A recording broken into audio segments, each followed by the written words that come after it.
Hey everybody, welcome back to the Chaotic Little Book Corner. My name's Acacia. Today I'm going to be doing the spring reading book tag, and I was not tagged by anybody, but this was designed by Amy Jane Smith, who I will link her channel and the original video down below. I love her. Go check her out. She is such a sweetheart and I absolutely adore her. So let's dive in with question one. What are the books that you're most excited to read over the next few months? And for me, I only have 4. I'm having a lot of trouble getting into things.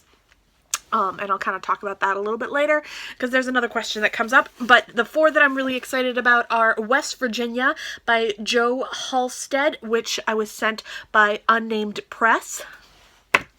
And then Song of Solomon, which is by Toni Morrison. I am super stoked to read this and get through all of her work. The next book that I plan to read is Eleanor Oliphant is Completely Fine, and this book is by Gail Honeyman, and it is a book about mental health. It will be coming out in May, right in time for Mental Health Awareness Week, and I will be reading this and reviewing it for that week as it was sent to me specifically by the publisher, Penguin Random House, to do so. So I'm very excited to read this. And then the last book that I'm going to be reading, I was sent for review by Granta, and this is Ellie Goldstone, Strange Heart Beating, and it is the story of a young woman who dies because of a swan and her history and how all of that has been affecting her husband, and he has to find out more about her that he never knew before. I'm very intrigued by this. I've been picking it up slowly but surely. The next question is, what book most reminds you of spring and for what reason? And that would be Ready Player One by Ernest Cline. I haven't talked about this one in a hot minute. And the reason that this reminds me of spring is I read it in spring. Pretty self-explanatory. I read this while at a weekend for my family, cleaning our summer home and getting ready for tenants and prepping all of that. And I read it on the couch near the beach and just kind of prepping everything in cold weather under a bunch of blankets, but still warm enough that I could wear short sleeves but still have blankets. Does that make sense? It's like that right in between weather for us here in Maine for the spring. So that is why this one reminds me of that. And also, it's just a really fun, light read, and it really doesn't have a lot of heat to it, but it has enough warmth to it that it kind of gives you that feeling of nostalgia. And then The Days Are Getting Longer. Longest book you have read, and that is a recent read for me, and that is War and Peace by Leo Tolstoy. I read this in a buddy read with Kate and Amanda Center, and I will link their channels below. This was an adventure, and I am so glad that I read it. I think for me, I found that there was a lot of similarities between this book and the current political system.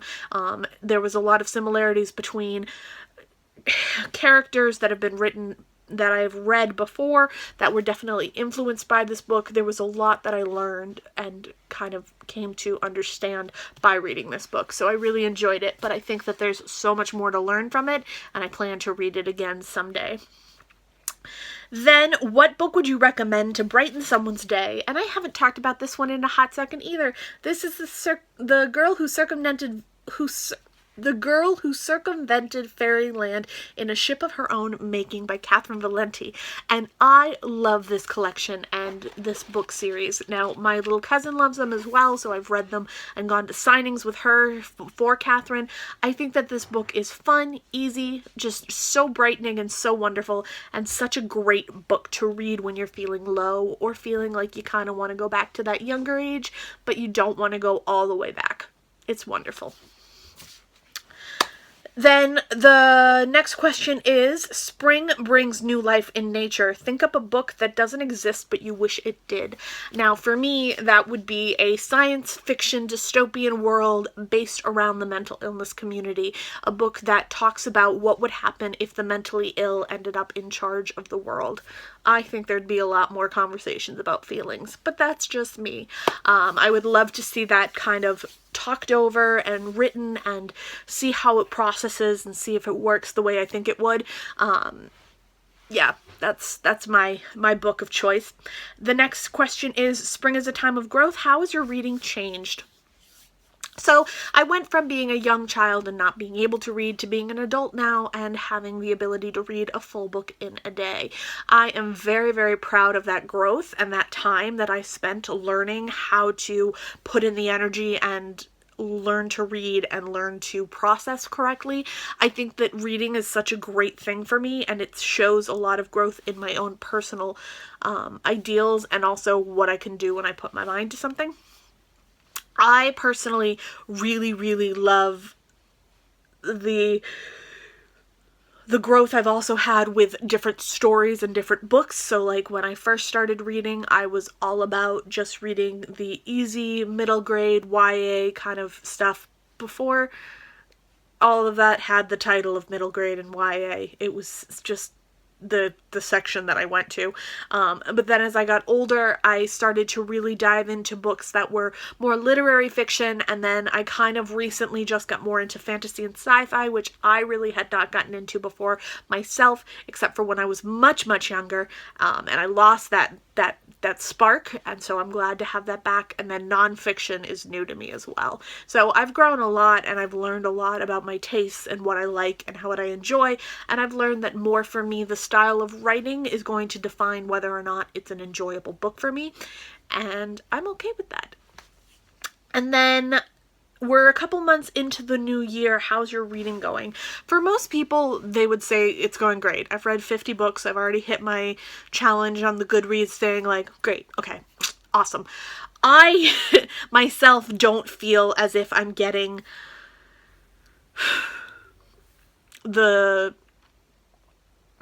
good out of it that I would like to be. I feel as if I'm really kind of rushing through books and that I'm not really processing the way I'd like to, and I'm feeling as if I'm not able to concentrate the way I used to be able to, and I know that part of that is my mental health, and so I'm losing parts of what I already love about reading, and it's kind of going to the side, and that really disappoints me. So I'm trying to find books that really inspire me to read,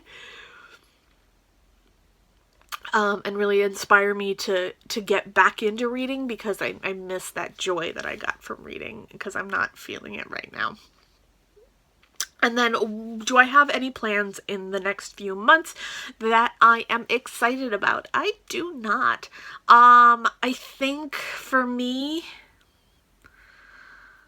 I just want to get back on track. Like, I really want to meet Blatantly Bookish Marissa. She and I had plans to meet up, but then my mental health got in the way, so that was a bummer. So I'm hoping to meet her soon. I'd love to travel a little bit and get out of Maine again, but we'll see. Honestly, I don't really have any plans right now, so that's kind of a bummer for me. But you never know, that might change. Alright guys, this has been the spring reading book tag. So I tag Amanda Center and Blatantly Bookish Marissa. I honestly can't think straight right now as far as other names. I'm so far behind in being up on people's videos and stuff that everything's going out of my brain at once. So yes, those are the two people that I tag, and anybody else who watches my channel and has their own channel that is either newer to the booktube community or anything else, consider yourself tagged, because Amy, makes these great tags every single season, and I love them, and they're so much fun to do. So definitely jump on that bandwagon if you can. I will talk to you guys soon, and I'll see you then.